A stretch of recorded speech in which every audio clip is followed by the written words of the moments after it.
오늘 말씀 제목에서 전체적인 의미가 다 담겨져 있습니다. 생명을 구할 것인가 죽일 것인가. 참 오늘 예수님이 물으셨던 말씀이죠. 사람이나 사회나 나라가 한 상태에서 또 새로운 상태로 옮겨갈 때에 일어나는 부작용과 크고 작은 고통을 과도기 고통이라고 말합니다. 트란지션 피어리드, 사람이 클 때도 마찬가지고 우리의 직업을 바꾸거나 이사를 갈 때에도 변화를 앞서서 마음에 굉장한 고민과 고통이 있습니다. 보통 사람들은 이런 마음의 고민과 고통과 변화를 싫어하는 본능이 있습니다. 그냥 누리고 살던 습관 그대로 사는 걸 좋아해요. 그래서 많은 사람들이 새로운 변화를 하지 않습니다. 도전을 하지 않습니다. 좀 새로운 일에 대한 어떤 욕망을 포기하고 그저 주어진 환경, 습관, 의식구조 그대로 살아가는 게 대부분의 사람들입니다. 우리 한국 조선의 이야기예요. 고종 황제 때, 그때까지는 남자들이 전부 상투라는 걸 들었잖아요. 머리를 자르는 법이 없어요. 그냥 긴 머리를 묶어가지고 그것을 이제 양반들은 가시라는 것으로 감추고, 그런데 고종 황제 때에 성인 남자들에게 머리를 자를 명령을 국가적으로 발표를 했어요. 그리고 고종 황제도 상투를 잘라버렸어요. 자기 왕자들도 다 머리를 깎았습니다. 그리고는 국민들에게, 백성들에게 단발할 것을 발표를 했는데 반응이 보통 반응이 아니에요. 전국적으로 들고 일어나서 절대로 우리는 상투를 자를 수 없다. 부모가 물려준 이 몸의 일부를 잘라내는 것은 부모에게 불효하는 거다. 그게 이제 유교에서 가르친 가치관이죠. 그런데 말이 안 맞는 말이에요, 사실은요. 여러분, 상투만 안 자릅니까? 그러면 손톱도 평생 자르지 말고 살아야지. 손톱은 자르면서 왜 상투는 자르면 안 된다는 걸까요? 그런데 이 백성들이 반대하는 이유 가운데는 여러 가지 요인들이 있었어요. 그때 이제 국무총리라는 김홍집이라는 국무총리가 앞장을 서서 그때 서울, 한성이라고 그랬죠. 서울에 들어오는 그 사대문, 그리고 중간중간에 있는 문이 8개가 있는데 그 문을 통과하는 남자들은 잡아다가 강제로 다 상투를 잘랐어. 그 자른 상투를 주머니에다 넣고 다니면서 막 통곡을 한대요. 남자들이 통곡을 하고, 양반들은 저 멀리 산골로 피신하고 숨고, 절대로 부모가 물려준 것은 불효할 수 없다. 그리고 이제 루머가 많이 일어났어요. 너희들 그때는 친일파, 일본이 쳐들어와 있을 때니까 너희들 친일파지. 친일파하고 짜고 돈 벌려고 그러는 거지. 상투 자르면 가서 이발해야 되는데 그 당시 이발소는 전부 일본 사람들이 하는 거예요. 그러니까 일본 사람 돈 벌여주게 하려고 조선의 남자들을 이발소 가게 하려고 자른다. 그러면 머리 깎으면은 너무 창피하니까 모자를 써야 되는데 모자 가게도 전부 일본 사람들이 하는 거예요. 그러니까 이게 요즘 말로 하면 정경유착이다. 그 다음에 유생들, 유교를 따르는 유교 신자들이 자기들 사상을 들고 이건 불효다. 그리고는 철저하게 배후에는 일본이 있다. 일본을 쳐부셔야 된다. 그래가지고 지방 곳곳마다 의병들을 일으켜서 군대, 사조직을 만들어가지고 난리가 났습니다. 난리가 났어요. 그러니까 고종이 결국은 러시아 대사관으로 피신을 왕궁을 내버리고 민비가 그때 살해되니까, 그래가지고 결과적으로는 이 단발령이 흐지부지하게 실패하고 말았습니다. 지금 우리가 한번 생각을 해보시면, 여러분, 단발을 해야 되는 이유를 분명하게 발표를 했어요. 그건 위생적이지 않다. 지금처럼 샤워 시설이 있는 것도 아니고 물을 마음껏 쓸 수 있는 그런 생활 환경도 안 되는데, 그냥 머리들을 감지도 않고 깨끗하게 하지 않으니까 이가 드글드글 끓고 말이죠. 거기다가 작업하는데 얼마나 불편해요. 그래서 이 국가의 근대화를 위해서 공장에 가서 긴 머리 가지고 있다가는 여러분 사고 나기가 십상인데, 좀 환경부터 개선하자, 좋은 의미에서 단발령을 내렸는데, 결과적으로 여러 가지 오해, 그리고 종교적인 어떤 사상, 그런 것들 때문에 오히려 국가만 혼란을 시키고, 이 단발령이 결국은 친일파에서 친러시아파로 바꿔버렸다. 김홍집 송리는 피살당하고, 한 국가가 이 단발령을 제대로 받아들이지 못해가지고 아주 혼란한, 정치적으로 더 어려워진 결과에 빠진 역사의 사건이 있습니다. 이걸 보고 이제 과도기의 고통이라고 말해요. 우리가 믿는 기독교가 구약 시대로부터 신약 시대로 갈 때에 그 중간 길을 우리가 과도기라고 볼 수 있어요. 우리 성경으로 보면 구약 성경이 끝나는 말라기에서 한 장, 두 장만 넘기면 신약 성경 마태복음이 시작되는 것처럼, 우리가 얼핏 볼 때는 종이 한두 장 차이인데, 여러분, 마지막 선지자가 나타나고 나서 세례 요한이 나타날 때까지 무려 400년이라는 긴 세월이 있어요.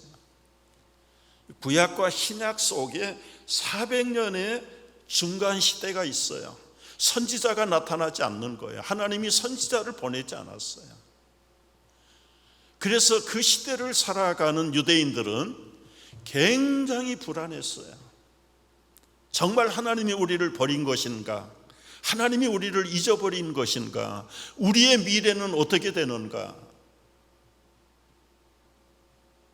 그러다가 400년이 지나서 마지막 선지자 세례 요한이 왔어요. 회개하라, 하나님의 나라가 가까이 왔다. 회개를 외치고 구약시대의 상징과 비유, 그리고 예표적인 하나님 나라 메시아를 기다리던 백성들에게 회개하라, 하나님 나라가 이제 시작된다. 굉장히 획기적인 메시지를 선포했습니다. 그래서 세례 요한이 하나님 나라를 이룰 메시아인가 보다. 그리고는 온 예루살렘 시민들이 그 빈들에 있는 세례 요한에게 가서 회개하고 세례를 받기 시작을 해요. 그러면서 당신이 메시아입니까? 나는 메시아가 아닙니다. 나는 내 뒤에 오시는 메시아를 길을 닦으려고 온 사람입니다. 나는 그분의 신발끈도 묶어드릴 수 없는 자격 없는 사람입니다. 여러분, 메시아를 맞이할 길을 만드십시오. 구부러진 길, 움푹 패인 곳, 교만한 산들을 다 깎아버리고 평지를 만들고 이제 곧 오시는 메시아를 영접할 수 있도록 믿음의 길, 마음의 길을 준비하십시오. 세례 요한은 이제 등장하시는 메시아 예수님에 대해서 길을 예비할 것을 촉구, 그리고는 젊은 나이에 헤롯이라는 폭군의 칼에 의해서 생명을 참수당하고 사라집니다. 그리고 예수님이 나타나셨어요. 여러분이 예수님이 하나님 나라를 선포하셨어요. 모든 구약 백성들이 야, 이제 새로운 시대가 열리는가 보다. 그런데 과도기 통증을 가지고 있는 기득권자들은 변화를 싫어하는 거예요. 아니, 저 갈릴리 천한 아주 낙후된 지역에서 갑자기 일어나서 자기가 메시아처럼 행세하고 댕기는 이 갈릴리 젊은 청년 하나가 온 나라 백성들을 다 휘집어 놨어요. 가는 곳마다 이적이 일어나고 기적이 일어나고, 그리고는 천국의 복음의 말씀을 선포한다 그러고, 그러니까 온 백성들이 새로 등장한 예수 그리스도에게 다 마음을 빼앗기기 시작하니까 이 기득권을 가지고 있던 지도자들, 바리새인들, 서기관들, 율법사들, 그들의 마음이 굉장한 고통이 일어나기 시작합니다. 소위 말하는 과도기의 변화의 특징들이 일어나기 시작했어요. 자기들의 지위가 흔들리고, 자기들의 권위가 무시당하고, 자기들의 가르침이 통하지 않는 그런 혜성같이 나타난 예수 그리스도 때문에 자신들이 설 자리가 점점 없어지는 거예요. 그래서 결과적으로는 예수를 어떻게 할 것인가, 아주 전문가들을 집요하게 붙여가지고 결정적인 약점들을 모아가지고 예수님을 제거할 계획들을 세우는 겁니다. 그것을 다 알고 있는 예수님이 오늘 1절에 보면은 예수께서 다시 회당에 들어가셨다. 여러분, 여기 다시라고 하는 말, 지금 복음서 마가복음만 해도 벌써 안식일을 지키지 않는다라고 시비를 여러 번 했어요. 벌써 그걸 뻔히 아는 거예요. 결정적인 약점을 잡으려고 따라다닌다는 것도 알면서 예수님은 다시 회당에 들어가셨다. 여러분이 다시라는 말 하나가 굉장한 변화를 갖고 있는 말씀이 있어요. 사람들은 시비를 일으키는 걸 원치 않으세요. 여러분들 어떻습니까? 싸우려고 하면 다 피하잖아요. 피해요. 싫은 사람 오면 부딪히지 않는, 누구든지 피하고 싶어요. 예수님도 자기를 집요하게 추적하고 약점을 잡아서라도 어떻게 하든지 끊어내려고 하는 걸 아시면서 다시 회당에 들어가셨다. 이게 우리하고는 좀 다른 점이 있어요. 앞으로 예수님에게 일어날 일이 대접을 받는 일 없어요. 우리가 이미 아는 대로 궁극적으로 십자가에 처형당하는 길밖에 없어요. 당신의 몸은 생명을 빼앗기는 것이 예수님의 지상 생애에서의 마지막 결론이었어요. 그걸 아시면서도 일부러 다시 회당에 들어가신 거예요.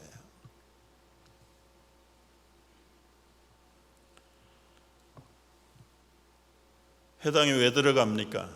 요즘 말로 바꾸면 교회 왜 옵니까? 회당에 가서 예배하는 거예요. 교회 와서 예배하는 겁니다. 하나님을 경배하고 하나님 앞에 예배하는 거예요. 그런데 그 회당에도 예배하러 온 사람들 중에 오른손이 마른 한 사람이 있었다고.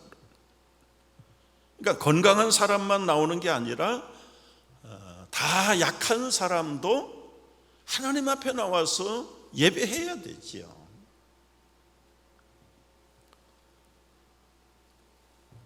그런데 사람들이 그 한 손 마른 그 사람을 예수님이 어떻게 하는가를 지켜보는 거예요. 2절 말씀 보십시오. 사람들이 예수를 고발하려 하여 안식일에 그 사람을 고치는가 주시하고 있다. 벌써 예수님은 그 바리새인들의 마음을 꿰뚫어 보고 있는 겁니다. 이미 안식일에 밀밭을 지나다가 제자들이 배가 고프니까 밀을 잘라가지고 손으로 껍질을 벗겨서 먹은 거예요.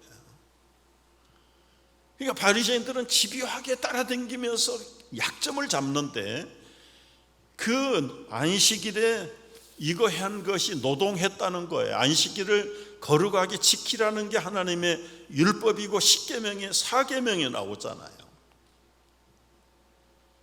안식일을 기억하여 거룩히 지키라. 안 지키는 자는 죽이라 그랬죠. 죽이라. 하나님이 명령하신 거예요. 명령. 그런데 예수님이 지금 밀을 까먹은 건 아니에요. 제자들이 까먹었기 때문에 이걸 예수님에게 들고 시비하기가 직접적으로는 어려운 질문. 그래서 결정적인 기회를 엿보는데 예수님이 다시 회당에 들어가셔서 이 한 손이 마른 사람을 고치는가 안 고치는가, 그걸 엿보는 겁니다. 여러분, 이것이 무슨 의미가 있느냐 하면, 안식일은 아무 일도 하지 말라. 일하는 자는 죽이라. 예수님이 약한 사람을 고치는 것을 치유라고 그들은 생각 안 하고 노동했다는 핑계로 잡아서 예수님을 코너에 몰려고 하는 겁니다. 그걸 아시는 예수님이 뻔히 아시면서 그들에게 물어보는 거예요. 안식일에 회당에서 선을 행하는 것과 악을 행하는 것, 생명을 구하는 것과 죽이는 것, 어느 것이 옳습니까? 여러분, 물어보나마나 한 질문을 예수님은 그들에게 당당하게 물어봤어요.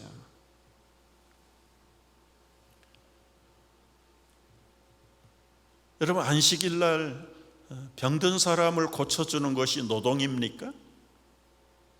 근데 유대인들은 꼼짝을 안 하는 걸로 그 율법을 해석했어. 여러분, 가까이 있는 그 노쇼 하스피탈 한번 가보십시오. 엘리베이터를 안식일용, 사바스용 따로 있어요. 따로. 이거 누르는 게 노동이라고 생각을 해서 안식일에는 버튼조차도 누르지 않아요.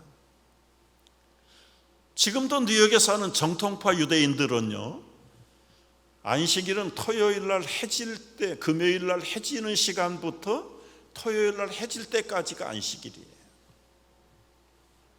근데 만약에 금요일 날 해가 졌는데 집안에 전기 스위치를 못 켰으면 불 없는 대로 그냥 토요일 날 해질 때까지 있어. 스위치 하나 올리는 것도 노동으로 생각을 하고 율법을 어겼다라고 생각을 하기 때문에,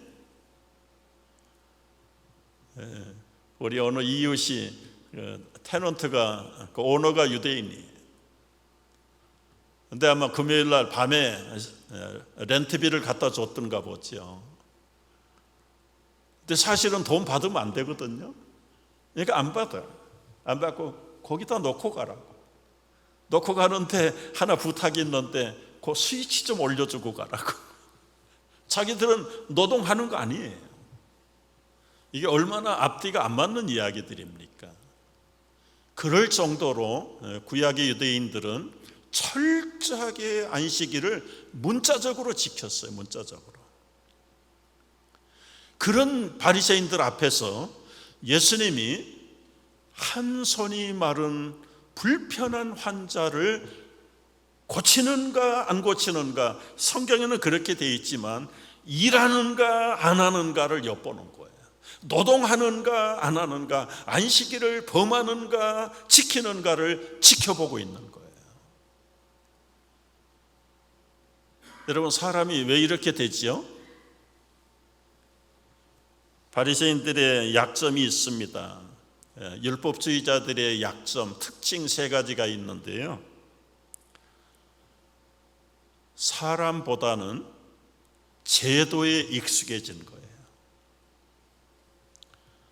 여러분, 하나님이 10계명 속에 4계명의 안식일을 정해서 만들어 놓은 이유가 뭘까요?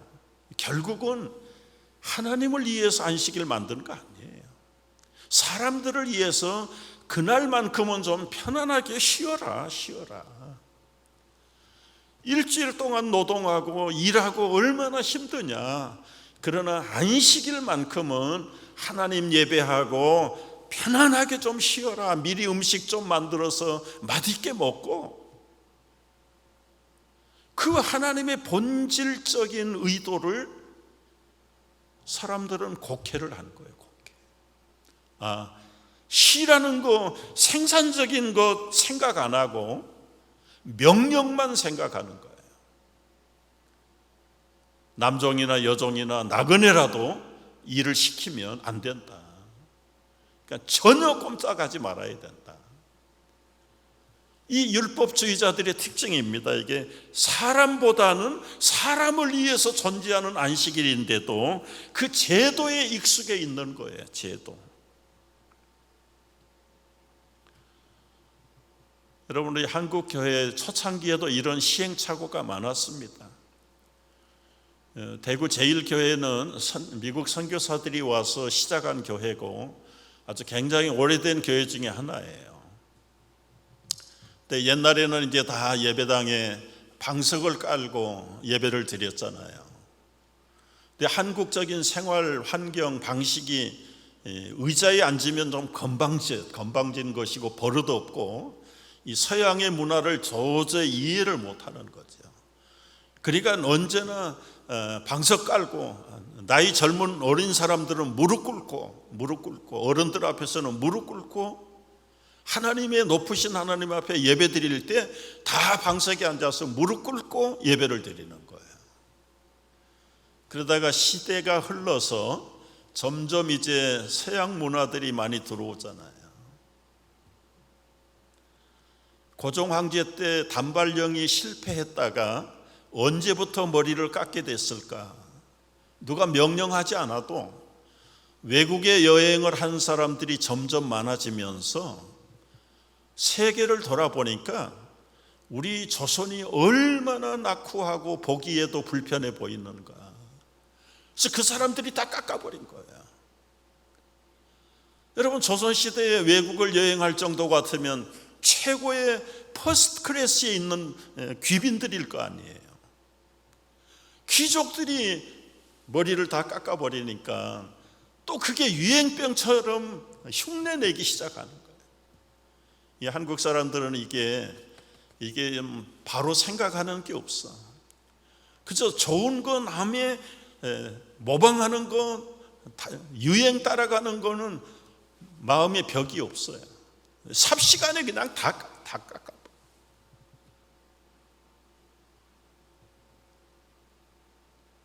초창기에 주일날 예배당은 무조건 방석에 무릎 꿇고 앉아서 예배드리는 거예요. 그러다가 이제 서양 문화들이 조금씩 들어오니까 교회 재직회에서 우리 예배당에도 의자를 놓읍시다. 그랬더니 찬반이 갈라져서 막 다툼이 시작이 된 거예요. 이 경고망동하게 거룩하신 하나님 앞에 건방지게 의자에 앉아서 주일날 예배를 드려? 안 돼! 우리 죽기 전에는 절대로 예배당에 의자 못 들여놔. 가결해가지고 의자 만들려고 나무를 잔뜩 사다 놨는데 너무 극렬하게 반대를 해가지고 비 맞고 썩으니까 어떡하겠어요. 그 지하실에다가 나무를 집어넣는 거예요. 1년, 2년, 3년, 6년이 지났죠. 6년이 지나면서 이제 절충안이 벌어진 거예요. 여러분, 그러면 이렇게 하지요. 이 뒤에는 의자를 놓고 앞에는 방석을 놓고, 방석이 경건한 분들은 방석에 앉아서 예배를 드리고, 의자가 편하다고 하는 분들은 의자에 앉아서 예배를 드리도록. 6년이라는 세월이 지났으니까 이제 어느 정도 고집 세우던 분들도 한두 번 세상 떠나고, 그래서 이 절충 안으로 반은 의자 놓고 반은 방석 놓고, 젊은 사람은 의자에 앉아서 예배드리고 나이 드신 어른들은 방석에 앉아서 예배를 드리고, 점점 의자가 많아지기 시작합니다. 앉아보니까 편하고 좋거든요. 결국은 완전히 의자 채워지는데 15년이 걸렸대. 15년이. 여러분, 우리가 지금은 웃을 얘기지만 그 현장, 그 시대에 있던 그 나이 드신 어른들에게는 방석을 치우고 의자를 놓는다는 것은 일종의 배교 같은 느낌을, 이게 이 과도기의 고통입니다. 근데 이 고통을 바로 분별할 수 없는 사람들이 너무 많은 거예요. 너무 많은 거예요. 우리 교회가 그동안 봄, 가을로 바자회를 했어요. 주말에 하다가 자연스럽게 주일날까지 연장이 되지요. 한두 번 장로님들이 노발대발을 하고 이 거룩한 주일에 교회에서 장사를 해서 되느냐고 막 당회에서까지 정식으로 항의를 하고, 지금 바리새인들이 그 꼴이 난 겁니다. 이 주일날 회당에서 예배를 드려야지 무슨 노동을 하느냐고. 지금 손을 못 쓰는 사람을 고쳐주는데 그게 노동으로 생각을 한 거예요. 왜 그렇게 됐습니까? 사람보다는, 이 본질보다는 제도와 형식의 마음을 빼앗겼기 때문에 그래요. 하나님의 권위보다 사람의 권위를 앞세우다가 본인들이 어디에 빠져 있는지 모르는 겁니다. 여러분, 조심해야 될 것을, 이것을 한마디로 묶으면 도그마티즘에 빠졌다고 그래요. 도그마티즘은 뭐냐면 독단주의, 내가 경험한 은사가 전부고 다른 사람 은사는 필요 없다는 거예요. 내가 체험한 환경이 믿음이고 다른 사람은 눈에 생각이 없는 거예요. 여러분, 이게 이 독단주의가 얼마나 무서운가. 지금 구약에 수천 년 동안 예언했던 그 율법의 주인, 완성자이신 예수님 메시아가 눈앞에 나타나는데도 안 보이는 거예요. 메시아 사역을 하고 있는데도, 여러분, 이사야 선지자 그리고 다른 선지자들이 얼마나 예언을 많이 했어요. 저는 자가 일어나 뛸 것이고 눈먼 자가 소경이 볼 것이고 기머거리가 들을 것이고 포로된 자를 자유하게 할 것이고, 그런 자가 메시아로 나타나는데 지금 예수님이 나타나셔서 병든 자 일으키고 소경 눈 띄어주고 그리고는 병자들을 치료해주고 갇힌 자들을 자유케 하시는 그 메시아 사역을 지금 하고 있는데도, 구약에서 이미 배운 것을 알면서도 자기들 중심으로만 판단을 해봐. 결국은 저 사람이 진짜 메시아인데 메시아를 가장하는 신성모독이라고 그래가지고 지나친 도그마티즘이 예수님을 죽이는 데까지 나가는 것이 바리새인들입니다. 바리새인. 여러분, 우리의 개성이 좋아요. 개성이라는 말이 얼마나 좋습니까? 사람이 다 똑같으면 로봇이지요. 나만의 특별한 은사가 있고 여러분의 특기가 좋은 것이죠. 그러나 내 것만 중요한 것이 아니라 다른 사람의 특기도 인정해주고 은사도 인정을 해주고, 그러면서 조화를 이루고 하나의 거대한 새로운 시대를 만들어가는 것이 바로 예수님이 오신 목적이잖아요. 그런데 자기 감옥에 갇혀서 자기 도그마티즘에 빠져가지고 자기하고 다른 것은 다 틀렸다라고 배척하고 죽이고, 이게 회당 안에서 일어나는 사건입니다. 여러분, 요즘 교인들이 그래도 많이 깨웠기 때문에 과거에 비해서는 교회에 싸움이 없어요. 왜 싸웁니까? 일종의 도그마티즘에 빠진 사람들이 있어서 싸우는 겁니다. 내 의견만 옳고 다른 사람 틀렸다. 이것 때문에 교회들이 분란이 일어나는 겁니다. 여러분, 우리가 교회에서 사람을 살려야 돼요. 살리는 것이 무엇입니까? 우선은 문자적으로 한 손이 말라 버린 사람. 성경에는 설명이 없지만 다른 어떤 부교재들을 보면 이분은 아마 석공, 이 돌을 만지는 사람인데 너무 힘을 써가지고 오른손이 마비가 된 게 아니냐.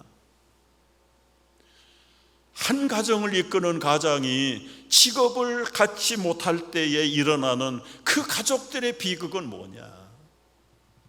이 한 사람을 살려주는 건 그 가정을 살리는 길이고, 팔만 고쳐주는 것이 아니라 그 사람의 좌절과 포기와 미래에 대한 절망까지 고쳐주고 그 영적인 자존감을 회복시켜주는 이 사건이 단순한 손 마른 사람 고쳐주는 사건으로 끝나는 것이 아니다. 이런 일이 회당에서 일어나야 되지 어디에서 일어나야 되겠습니까? 우리 교인들은 참 감사하지만 그런 시비하는 사람이 요즘 없어서 너무 감사해요.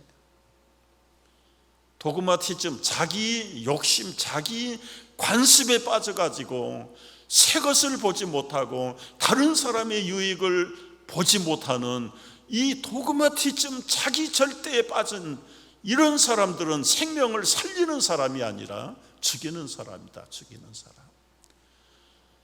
여러분, 교회 안에서만 되어질 일이 아닙니다. 우리 주변에 손이 말라서 꼼짝하지 못하는 사람들, 더 나아가서 믿음의 손을 잃어버린 사람들, 세상은 부유한데 영적으로 마비 걸린 사람들, 영적으로 그 가족들이 미래가 없는 사람들, 우리는 이름에서 불신자라고 이름할 수 있어요. 그 불신자들이 지금 손 한쪽 마른 사람하고 비교할 수 있습니까? 그렇게 살다가 그들의 종착역은 결국은 지옥인데, 지옥 가는 걸 놔두고도 우리는 편안하게 지나갈 수 있는지. 이미 저들은 하나님이 선택하지 않는 사람들이라고, 하나님이 선택한 사람이라면 어떤 수를 써서라도 주님이 구원할 것이라는 자기 도그마티즘에 빠져버린 이 겉멋만 들어있는 현대 그리스도인들은 또 다른 바리새인이 될 수 있다. 여러분, 우리가 믿음의 눈을 넓게 뜨지 않으면 우리도 모르는 사이에 제2의 바리새인화 될 수 있는 소질이 우리에게 너무 많다. 너무 많다. 프라이버시 침해한다고 전도하는 걸 부담스러워하는 세상이 되지 않았습니까? 여러분, 우리가 정말 자기 독단주의에 빠졌다가는 하나님의 본질, 생명을 살리고 지옥 갈 사람을 건져서 영원한 꿈과 생명을 줘야 되는 사람 살리는 일에도 결국 우리가 침묵하고 외면한다면 우리는 결과적으로 사람을 살리지 못할 뿐만 아니라 우리의 그 도그마티즘 때문에 사람을 죽이는 결과가 되어버린다. 여러분, 이웃이 그렇게 다 영적으로 메말라서 죽어가는데 나 혼자만 하나님을 잘 믿는다? 안식일을 잘 지키고 금식한다? 그게 무슨 소용이 있습니까? 우리가 계속해서 여러분 전도 훈련을 하고 하는 이유가 너무 편한 현대 교인들이 이웃에 대한 생명에 대한 관심이 없어졌어요. 마비됐어요. 심지어는 자기 구원의 확신도 없어요. 이제는 이렇게라도 안 하면 하나님의 벌 받을까 봐 겨우 나 하나 벌 받을까 봐 부들부들 떨면서 회당에 가듯이 예배당이나 가는 정도라면 우리도 모르는 사이에 우리의 독단에 빠져버린 사람들, 우리 그물에 걸린 사람들, 여러분, 우리가 여기에서 벗어나야 되고 깨어나야 됩니다. 그런 면에서 우리는 생명을 죽이는 사람이 아니라 생명을 구하는 사람, 예수님 편에 서서 미래를 그리고 영원한 생명을 살리는 사람들로 주님 편에 서서 힘차게 살아갈 수 있게 되기를 주의 이름으로 축복합니다. 기도하겠습니다.